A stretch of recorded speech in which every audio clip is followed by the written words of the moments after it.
नमस्कार, जय शंकर दत्तगुरु. मी डॉक्टर अश्विनी जितेंद्र काळे. अश्विन शुक्ल दशमी म्हणजे दसरा, विजयादशमी हा सण आपण साजरा करत आहोत 2 ऑक्टोबर 2025 रोजी. या 3.5 मुहूर्तापैकी पूर्ण असणाऱ्या ह्या पूर्ण मुहूर्ताच्या तुम्हा सर्वांना मंगलमय सदिच्छा. आई जगदंबा तुमच्या सर्व इच्छा लवकर पूर्ण करोत आणि प्रत्येक क्षेत्रामध्ये तुम्हाला विजय प्रदान करो, हीच या मंगल दिवसाची भगवतीकडे प्रार्थना.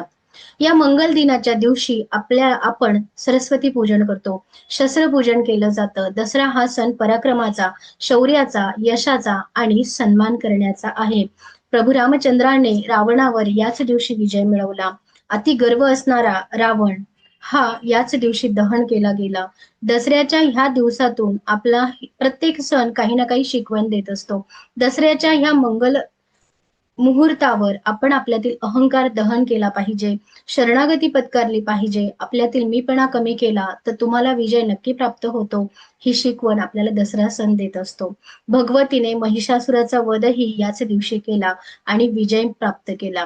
पांडव अज्ञातवासात असताना ज्यावेळेस राजाच्या घरी गेले त्यावेळी त्यांनी आपले शस्त्र हे शमीच्या झाडाखाली ठेवले होते आणि अज्ञातवास पूर्ण झाल्यानंतर शमीच्या झाडाचं पूजन करून शमीच्या झाडाने त्यांच्या शस्त्राचं रक्षण केलं, म्हणून त्या झाडाची पूजा केली गेली आणि म्हणूनच शमीच्या झाडाची सुद्धा पूजा याच दिवशी केली जाते. शिवाजी महाराजांनी प्रतापगड किल्ल्यावर भवानी देवीच्या उत्सवाला याच दिवशी प्रारंभ केला. अनेक शूर योद्धे, पराक्रम योद्धे दसऱ्याच्याच दिवशी दुसऱ्या राज्यावर चाल करून जायचे. याला आपण सीमा उल्लंघन असं म्हणतो. या दिवशी केलेलं प्रत्येक शुभ कार्य हे तुम्हाला विजय प्राप्त करून देणारं असतं, म्हणून ह्या सणाला विजयादशमी असंही म्हटलं जातं. हा 3.5 मुहूर्तापैकी एक पूर्ण मुहूर्त आहे. विजयादशमी म्हणजे हमखास विजय मिळवून देणारा असा हा दिवस. आपट्याच्या पानांना या दिवशी महत्व दिलं जातं. विजयादशमीच्या या मंगल दिवशी आपण काही उपाय करणार आहोत. विशेष म्हणजे हे मंगळाचं वर्ष आहे. मंगळ ग्रह हा अग्नितत्वाचा ग्रह आहे.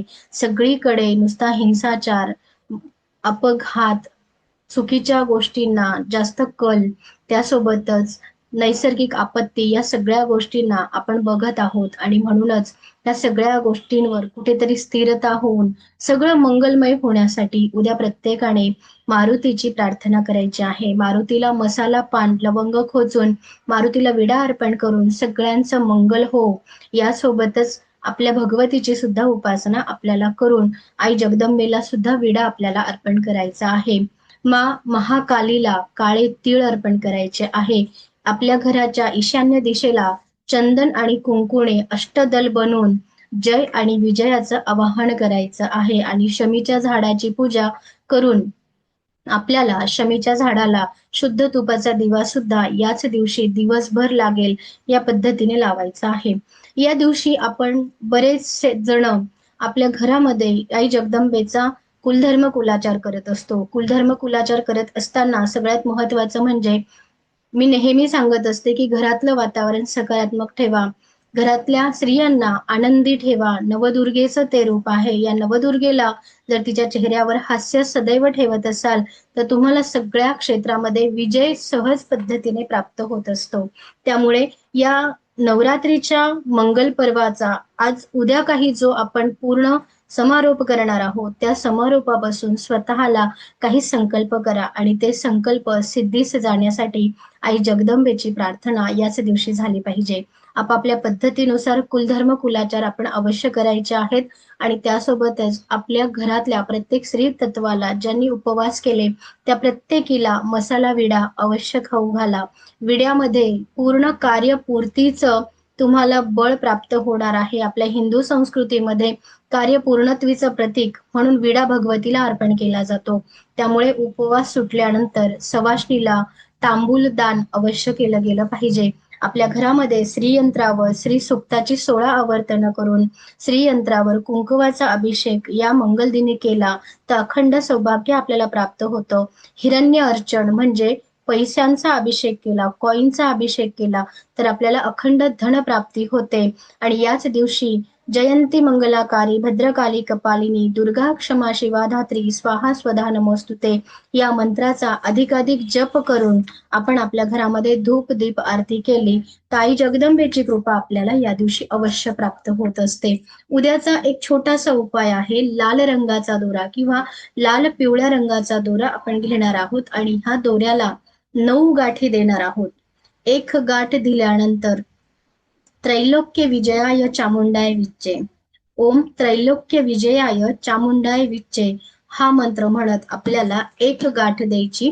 एक गाठ दिल्यानंतर ती गाठ हातामध्ये पकडून 9 वेळेस त्रैलोक्य विजयाय चामुंडाय विच्चे 9 वेळेस बोलून पुन्हा पुढची गाठ द्यायची. अशा एका दोऱ्याला 9 गाठी द्यायच्या आहे आणि आपल्या घरामध्ये जी व्यक्ती अत्यंत संघर्ष करते, अत्यंत अडचणीत आहे, अशा व्यक्तीला हा दोरा डाव्या हातावर बांधायचा आहे. अवश्य करून बघा, त्याच्या कर्माला गती यायला नक्की मदत होणार आहे. उद्या आपल्या वास्तूमध्ये दशमीच्या ह्या मंगल दिनी आपल्या वास्तूमध्ये ईशान्य दिशेला आपल्याला शुद्ध तुपाचा दिवा आणि त्याच्यामध्ये केसर टाकून तो दिवा प्रज्वलित करायचा आहे. दसऱ्याच्या ह्या मंगल पर्वावर जे अभ्यासक आहे, जे वेदांचे अभ्यासक आहे, त्यांनी आपल्या सरस्वतीचं पूजन करणं गरजेचं आहे. प्रत्येक विद्यार्थ्यांनी एक नवी वही आणि पेन याच दिवशी खरेदी करावा.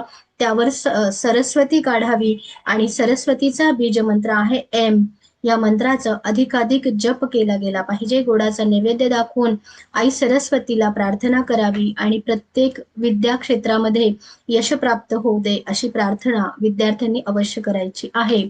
सोबतच आपल्याला आपण जे काही शस्त्र वापरतो, मग या ठिकाणी तुम्ही फॅशन डिझायनर असाल तर अगदी तुमच्या सुईपासनं, जर तुम्ही पोलीस असाल तर तुमच्या बंदुकीपर्यंत तुमच्या उपयोगात येणारे जे काही शस्त्र आहेत, या शस्त्रांची पूजा सुद्धा या मंगल पर्वावर होणं तितकंच गरजेचं आहे.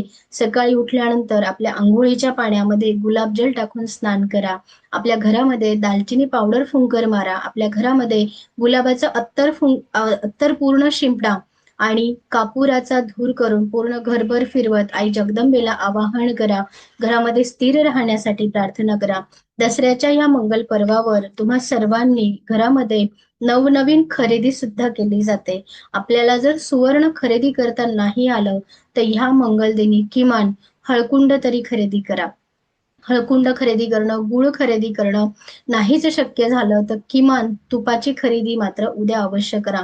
सोनं चांदी हे तर आपल्याला माहितीच आहे की याची खरेदी करावी, पण ते सगळ्यांनाच शक्य होत नाही.